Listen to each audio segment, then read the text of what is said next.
പ്രിയപ്പെട്ടവരെ, മലയാള സിനിമയെ പ്രക്ഷുബ്ധമാക്കിയ ഹേമ കമ്മിറ്റി പുറത്തു വന്നതിന് ശേഷം ഏറ്റവും ആർജവത്തോടെ പ്രതികരിച്ച നടൻ ഒരുപക്ഷെ പൃഥ്വിരാജിനെ കാലം വിലയിരുത്തുന്നത് അങ്ങനെയായിരിക്കും. ഈ റിപ്പോർട്ട് എങ്ങനെ ബാധിക്കണമോ അങ്ങനെ തന്നെ ബാധിക്കണമെന്ന് അദ്ദേഹം ശക്തമായും വ്യക്തമായും പ്രതികരിച്ചു. അതോടൊപ്പം തന്നെ കുറ്റക്കാരായി കണ്ടെത്തുന്നവരെ മാതൃകാപരമായി ശിക്ഷിക്കണമെന്ന് അദ്ദേഹം അടിവരയിട്ട് പറഞ്ഞു.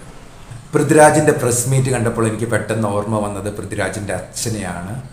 പൃഥ്വിരാജിൻ്റെ അച്ഛൻ സുകുമാരൻ്റെ പ്രസംഗം, ഇന്നലെ പൃഥ്വിരാജിൻ്റെ പ്രസംഗം ലൈവായി കേട്ടതുപോലെ തന്നെ നേരിട്ട് കേൾക്കാൻ എനിക്ക് പൃഥ്വിരാജിൻ്റെ അച്ഛൻ സുകുമാരൻ്റെ പ്രസംഗം നേരിട്ട് കേൾക്കാനുള്ള ഒരു ഭാഗ്യമുണ്ടായിട്ടുണ്ട്. അത് അന്ന് പൃഥ്വിരാജും ഇന്ദ്രജിത്തും എൻ്റെ അടുത്ത് തന്നെ ഇരിക്കുന്നുണ്ടായിരുന്നു. സൈനിക് സ്കൂളിൻ്റെ ആനുവൽ ഡേ സെലിബ്രേഷൻസ് ആയിരുന്നു. 90കളുടെ തുടക്കത്തിലായിരുന്നു ഈ സംഭവം നടന്നത്. ഞാൻ ഉൾപ്പെടെയുള്ള സദസ്സ് ശ്വാസമടക്കിയാണ് അദ്ദേഹത്തിൻ്റെ ഉദ്ഘാടന പ്രസംഗം കേട്ടിരുന്നത്. അദ്ദേഹത്തിൻ്റെ ഗംഭീര ശബ്ദവും അതോടൊപ്പം തന്നെ വിദ്യാർത്ഥികളെ പ്രചോദിപ്പിക്കുന്ന ജീവിതാനുഭവങ്ങളും ശക്തവും വ്യക്തവുമായ ഭാഷയിൽ അദ്ദേഹം അന്ന് ആ വേദിയിൽ പ്രസംഗിച്ചു. വളരെ എക്സൈറ്റഡ് ആയിരുന്നു എല്ലാ വിദ്യാർത്ഥികളും. ഒരു പിൻ ഡ്രോപ്പ് സൈലൻസ് ആയിരുന്നു സൈനിക് സ്കൂൾ ഓഡിറ്റോറിയത്തിൽ അന്ന് ഉണ്ടായിരുന്നത്. ഈ മറ്റുള്ള നടന്മാരെ പോലെ നമ്മൾ പിന്നൊക്കെ കാണുന്ന മറ്റുള്ള നടന്മാരെ പോലെ ഈ അറ്റവും മൂലയും മാത്രം പറഞ്ഞ് കുറേ രസിപ്പിച്ച് കുറേ പൈങ്കിളി വർത്താനങ്ങളൊക്കെ പറഞ്ഞിട്ട് അങ്ങനെയുള്ള പ്രസംഗമൊന്നും ആയിരുന്നില്ല. വളരെ കൃത്യതയോടുകൂടിയുള്ളൊരു പ്രസംഗമായിരുന്നു അന്ന് സുകുമാരൻ നടത്തിയത്.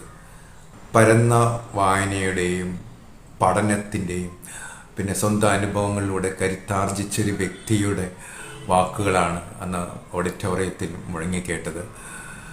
ഒരുപക്ഷെ ഞങ്ങളൊക്കെ വളരെയധികം ആകർഷിച്ചു ആ പ്രസംഗത്തിൻ്റെ വിദ്യാഭ്യാസത്തിൻ്റെ കരുത്തിനെ കുറിച്ചൊക്കെ അദ്ദേഹം ഒരുപാട് അന്ന് സംസാരിച്ചു. ഇപ്പോഴും ഓർക്കുന്ന എന്തൊരു കയ്യടിയായിരുന്നു എന്നറിയോ അന്ന് ആ സൈനിക് സ്കൂൾ വേദിയിൽ ഉണ്ടായത്. ഇംഗ്ലീഷ് സാഹിത്യത്തിൽ ബിരുദാനന്തര ബിരുദം കരസ്ഥമാക്കിയിട്ടുള്ള സുകുമാരൻ അതുപോലെ പല കോളേജുകളിലും അധ്യാപകനായി ജോലി ചെയ്തിട്ടുണ്ട്.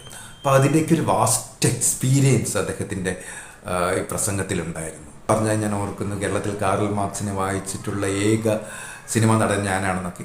എന്തൊക്കെയായാലും അത്രയും ഗംഭീര പ്രസംഗമായിരുന്നു അദ്ദേഹത്തിൻ്റേത്.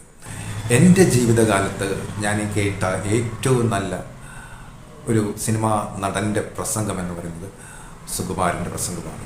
മഹാനായ അച്ഛൻ്റെ പാരമ്പര്യം തന്നെയാണ് മകൻ പൃഥ്വിരാജ് ഇന്നും നിലനിർത്തുന്നത്. ഒരുപക്ഷെ പൃഥ്വിരാജിൻ്റെ പ്രസംഗങ്ങളൊന്നും ഞാൻ അങ്ങനെ കേട്ടിട്ടില്ല. പൃഥ്വിരാജിൻ്റെ പ്രസ് കോൺഫറൻസസും അതുപോലെ തന്നെ സമകാലീന വിഷയങ്ങളെക്കുറിച്ചിട്ടുള്ള പ്രതികരണങ്ങളും അച്ഛനെ ഓർമ്മിപ്പിക്കുന്നുണ്ട്.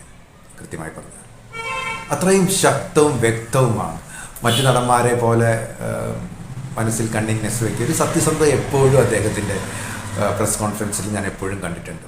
വർഷങ്ങൾക്ക് മുമ്പ് നടി ആക്രമിക്കപ്പെട്ടപ്പോഴും കഴിഞ്ഞ ദിവസം ഹേമ കമ്മിറ്റി റിപ്പോർട്ട് പുറത്തു വന്നപ്പോഴും അചഞ്ചലമായ തൻ്റെ നിലപാടുകളിൽ ഉറച്ചിട്ടുള്ള ആ പൃഥ്വിരാജിൻ്റെ ആ പ്രതികരണങ്ങൾ മലയാളിക്ക് പ്രതീക്ഷ നൽകുന്നതാണ്.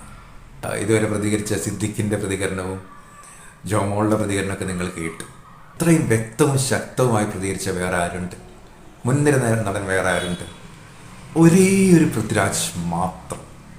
ഞാൻ പറഞ്ഞില്ല, പൃഥ്വിരാജ് ഒരു പ്രതീക്ഷ തന്നെയാണ് മലയാള സിനിമയ്ക്ക്. ശുദ്ധമായി മലയാള സിനിമയുടെ ഈ അവസ്ഥയിൽ നിന്ന് കരകയറ്റാൻ പൃഥ്വിരാജ് തന്നെ മുൻകൈയെടുത്തേ തീരും. ഈ നിമിഷം പൃഥ്വിരാജിൻ്റെ അച്ഛനെ ഞാൻ ഓർക്കുകയാണ്. കഴിഞ്ഞ ദിവസം സൈനിക് സ്കൂളിൻ്റെ ഓൾഡ് ബോയ്സ് ഡേക്ക് പോയപ്പോൾ പൃഥ്വിരാജിൻ്റെ ജ്യേഷ്ഠൻ്റെ ക്ലാസ്മേറ്റായ ഇന്ദ്രജിത്തിനെയൊക്കെ കണ്ടിരുന്നു. ഇന്ദ്രജിത്തിനോടൊപ്പം കുറച്ച് നേരം സംസാരിച്ചിരുന്നു. ഈ ദിവസം പൃഥ്വിരാജിൻ്റെ പ്രസ് കോൺഫറൻസിൽ എനിക്ക് ഏറ്റവും ഇഷ്ടപ്പെട്ട ഏറ്റവും ആവേശകരമായി തോന്നിയ ഒരു കാര്യം പറഞ്ഞുകൊണ്ട് ഞാൻ നിർത്തുകയാണ്. പൃഥ്വിരാജിനെ കുറിച്ച് പവർ ഗ്രൂപ്പിനെ കുറിച്ച് ചോദിച്ചു. അതിന് ഈ ചോദ്യം ജോമോളോടും ചോദിച്ചിരുന്നു നേരത്തെ. ജോമോൾ പറഞ്ഞ് എനിക്കൊരു അനുഭവം ഉണ്ടായിട്ടില്ല എന്നാണ് പറഞ്ഞത്. എന്നാൽ പൃഥ്വിരാജ് ആ ചോദ്യത്തിനോട് പ്രതികരിച്ച രീതി ഞാൻ കൃത്യമായി ശ്രദ്ധിച്ചു.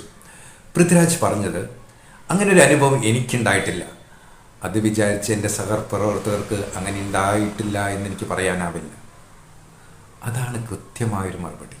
എൻ്റെ സഹപ്രവർത്തകർക്ക് ആർക്കെങ്കിലും അങ്ങനെ ഒരു അനുഭവം ഉണ്ടായിട്ടുണ്ടെങ്കിൽ ആ സംഘടനയിലെ ഒരു വ്യക്തി എന്ന നിലയിൽ ഞാനും അതിനുത്തരവാദിയാണ്. അതാണ് കൃത്യത. അതാണ് ഒരു കൃത്യമായൊരു സ്ഥാനത്തിരിക്കുമ്പോൾ പറയേണ്ട ഒരു മറുപടി. ആവർത്തിക്കുന്നു, പൃഥ്വിരാജിൽ വലിയ പ്രതീക്ഷയാണ് മലയാള സിനിമയ്ക്കുള്ളത്. ഈ വേളയിൽ പൃഥ്വിരാജിനോടൊപ്പം പൃഥ്വിരാജിൻ്റെ അച്ഛൻ സുകുമാരനെ ഓർക്കുന്നു. അതോടൊപ്പം തന്നെ എൻ്റെ സഹപാഠി ഇന്ദ്രജിത്തിനെയും അഭിമാനത്തോടെ ഓർത്തുകൊണ്ട് ഈ രണ്ടുപേർക്കും മലയാള സിനിമയ്ക്ക് ഭാവുകങ്ങൾ നേരുന്നു.